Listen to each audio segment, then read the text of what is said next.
Mister Sajjala Ramakrishna Reddy, నీకేం దమ్ముంటే అమ్మ పాలు తాగుంటే నువ్వు కూడా కంప్లైంట్ ఇచ్చుకో. చంద్రబాబు నాయుడుకి ఇలా అన్నాడు ఈ మీటింగ్లోనే, కంప్లైంట్ ఇచ్చుకో, ఎవిడెన్స్ చూపించు. నిన్న మేము పోలీస్ కంప్లైంట్ ఇచ్చినప్పుడు నీ ఎవిడెన్స్, నీ వీడియో మొత్తం పోలీస్ స్టేషన్లో ఇచ్చాం. మంగళగిరి రూరల్లో, తాడేపల్లి రూరల్లో వాళ్ళు ఎఫ్ఐఆర్ కూడా బుక్ చేశారు. అలాగే మేము నిజంగా ఇటువంటిది కవ్వించి కలపడాలని చెప్పి చంద్రబాబు నాయుడు గారు చీఫ్ ఏజెంట్ల మీటింగ్లో చెప్పుంటే నీకు నేను చేతనవుతే నువ్వు పోలీస్ కంప్లైంట్ ఇవ్వు. ఇంకా అధికారంలో నువ్వే తెచ్చావు కదా. అంతేగాని నీ పేపర్ ఉందని ఈ ముచ్చట కూడా 3 రోజులే, ఖచ్చితంగా ఇవాళ నుంచి 3 రోజుల్లో నీ ముచ్చట్లన్నీ కరిగి ఆవిరైపోయే పరిస్థితి వచ్చింది. అందుకని వాళ్ళ పోలీసులు కూడా సజ్జల రామకృష్ణారెడ్డి లాంటి వ్యక్తి మీద ఎఫ్ఐఆర్ కడతాకి వాళ్ళే వెనకాళ్ళ. అదే ఒక 6 నెలల కిందట సజ్జల రామకృష్ణారెడ్డి మీద ఎఫ్ఐఆర్ కట్టాలంటే ఈ వ్యవస్థలో మాకు అయ్యే పని కాదు. కాబట్టి నీ దిగజారుడు, నీ పతనం స్టార్ట్ అయింది. ఒక మెట్టు కిందకు వచ్చావు నువ్వు ఆల్రెడీ. నీ నాయకుడు కూడా దాదాపుగా ఒక నిర్ణయానికి వచ్చారు, మనం ఇక ఉండవు అని. ఈ పరిస్థితుల్లో కొద్ది గొప్ప విఘ్నత ఉన్న మనిషి ఎవడైనా కూడా ఎవరిని నొప్పించకుండా బ్యాలెన్స్డ్గా వాళ్ళకి పబ్లిక్ నుంచి ఇబ్బంది లేకుండా మాట్లాడే అలవాటు చేసుకుంటారు. కానీ మీరేం మారలా. మీ అలవాట్లు, మీ దుష్ప్రచారం ఏమీ మారలేదు, మారవు కూడా. అది మారాలంటే 4వ తారీఖు సాయంత్రమే అవుతుంది. చంద్రబాబు నాయుడు మీటింగ్లో ఎక్కడున్నాడు? ఇదిగో 3 పేపర్ల ఫోటోలు కూడా వేశారు. డయాస్ మీద ఎవరుంది? అచ్చెన్నాయుడు గారు రావాల్సిన మీటింగ్కి యనమల గారు వచ్చి చెప్పడం జరిగింది.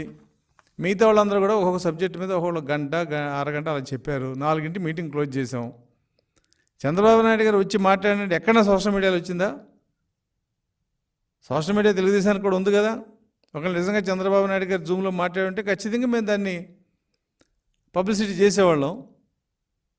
కానీ నీ మీద ఎఫ్ఐఆర్ బుక్ అయిందని ఉక్రోషంతో దిగజారుతున్నాం అంటే ఇదే. తెలుగుదేశం పార్టీ అంటే నీకేం జరిగిందో అది మొత్తం తెలుగుదేశం పార్టీలో జరిగింది, నా పేపర్ ఉంది, నేను రాసుకుంటాను.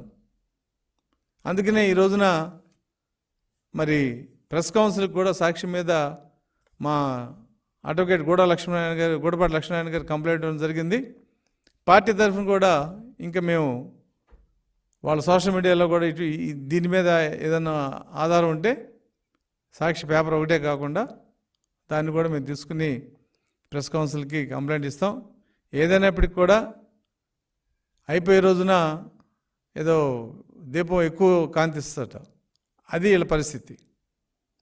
పని చీఫ్ ఏజెంట్ల మీటింగ్లో నాయకులంతా కూడా తిరగబడినని చెప్పారని అంటే కొంత ఏదో వినడానికి కూడా అర్థం ఉంటుంది.